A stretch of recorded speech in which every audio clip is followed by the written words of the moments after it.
선생님, 저는 남들이 부러워하는 직장에 다니고 가정도 평온해요. 부모님도 저를 때리거나 굶긴 적이 없고요. 그런데 왜 제 마음은 늘 텅 빈 동굴 같을까요? 왜 갑자기 눈물이 나고 세상에 나 혼자만 던져진 것 같은 공포가 밀려올까요? 정신과 진료실이나 심리 상담소에서 가장 흔히 듣는 고백 중 하나입니다. 겉으로 보기엔 아무런 문제가 없는 인생인데 내면은 만성적인 정서적 영양실조에 시달리는 사람들. 이들은 자신의 고통에 이름을 붙이지 못해 더 괴로워합니다. 명백한 폭행이나 학대가 없었기에 자신이 느끼는 슬픔이 사치라고 치부하며 스스로를 검열하죠. 하지만 심리학은 이 침묵의 고통에 분명한 이름을 붙였습니다. 바로 정서적 방임 이모셔널 너글렉트입니다.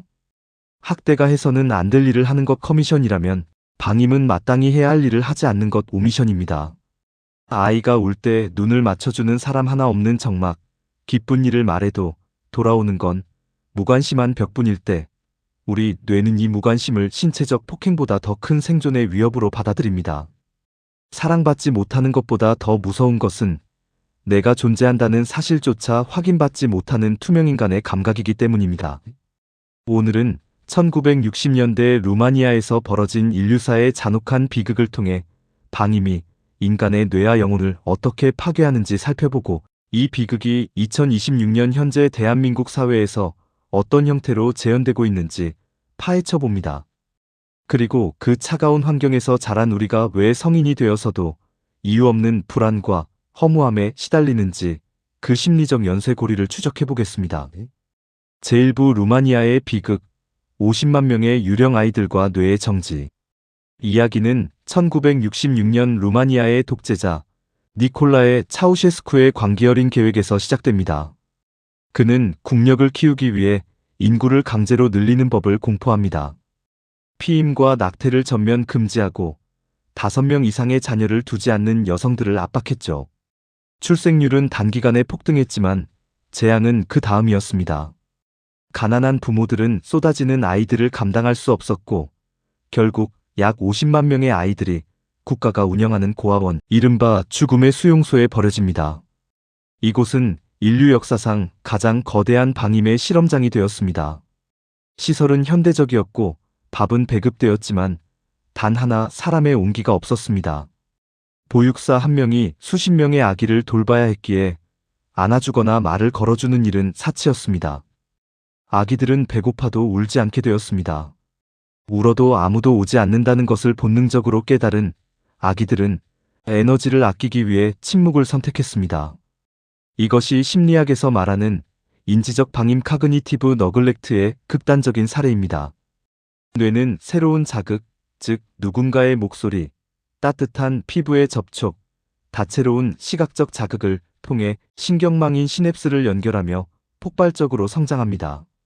하지만 아무런 자극 없이 허연 천장만 보고 자란 아이들은 뇌의 성장이 멈춰버렸습니다. 이후 연구에 따르면 이 아이들의 IQ는 일반인보다 평균 20에서 30점 낮았고 언어 발달은 심각하게 지체되었습니다. 사람의 손길이 너무나 그리운 나머지 스스로 몸을 앞뒤로 흔드는 락킹 행동을 반복하며 뇌는 스스로를 파괴하고 있었습니다.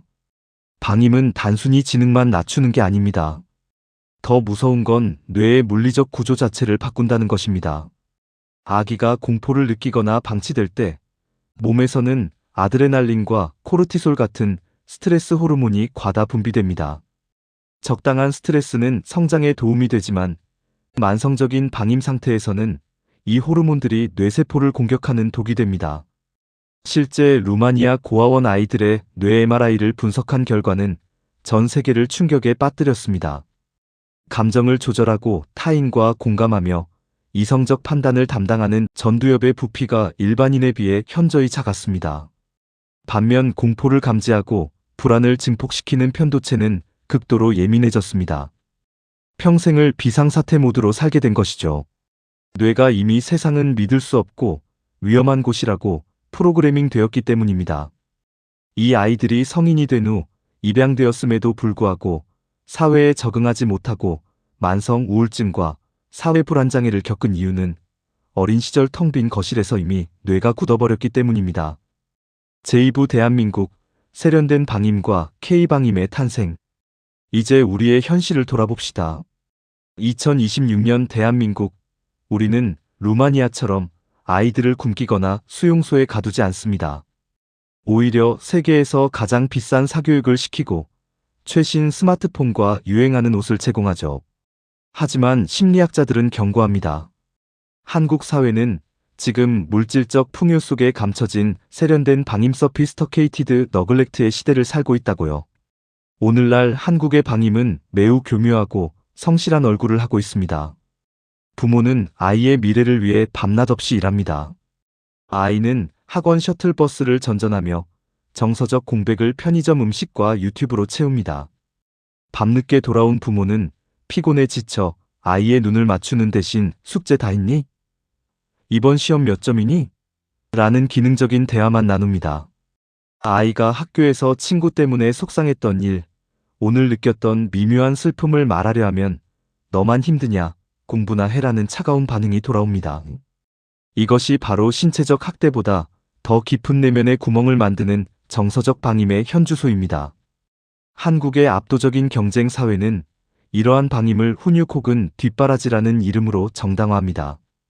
부모는 자녀의 미래 성공을 위해 현재의 정서적 교감을 저당 잡히고, 아이는 부모의 기대에 부응하기 위해 자신의 진짜 감정을 억누릅니다. 심리학자 도널드 위니콧은 이를 가짜 자기 폴스 셀프라고 불렀습니다.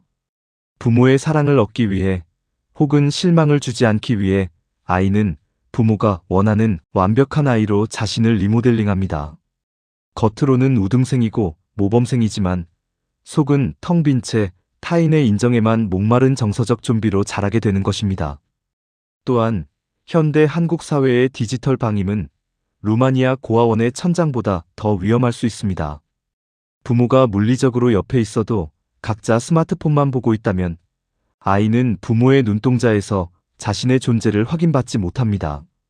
아기는 양육자의 표정을 거울 삼아 자신의 감정을 배웁니다. 하지만 스마트폰에 고정된 부모의 무표정 스틸페이스는 아이에게 너는 중요하지 않아라는 메시지를 매 순간 던집니다.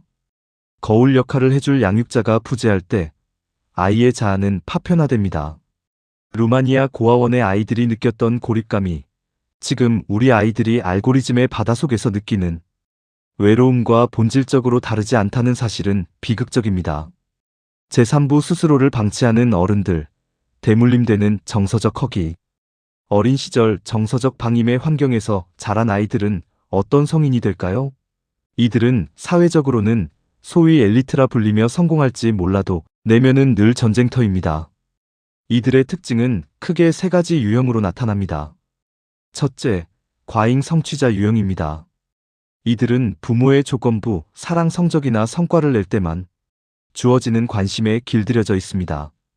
성인이 되어서도 멈추지 못합니다. 몸이 부서져라 일하고 남들보다 앞서 나가야만 비로소 살아있다는 느낌을 받습니다. 하지만 성공의 기쁨은 찰나입니다. 곧바로 다음은 뭐지? 내가 여기서 뒤처지면 난 아무것도 아니야라는 공포가 밀려옵니다. 이들은 휴식을 죄악시하며 자신을 끝없이 채찍질하는 자기 학대적 성실함에 갇혀 있습니다.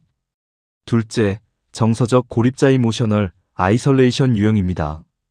이들은 어린 시절 어차피 말해도 소용없어라는 좌절을 너무 많이 겪었습니다. 타인과 가까워지면 언젠가 내 밑바닥을 들키고 버려질 것이라는 공포 때문에 스스로 먼저 벽을 쌓습니다. 연애나 결혼 생활에서도 배우자에게 마음을 열지 못하고 겉돕니다. 갈등이 생기면 대화로 풀기보다 입을 닫고 동굴로 숨어버립니다. 이들에게 친밀함은 따뜻함이 아니라 위험입니다. 셋째, 가장 가슴 아픈 자기 방임 셀프 마이너스 너글렉트 유형입니다. 부모가 나를 돌보지 않았던 방식 그대로 이제는 내가 나 자신을 방치합니다.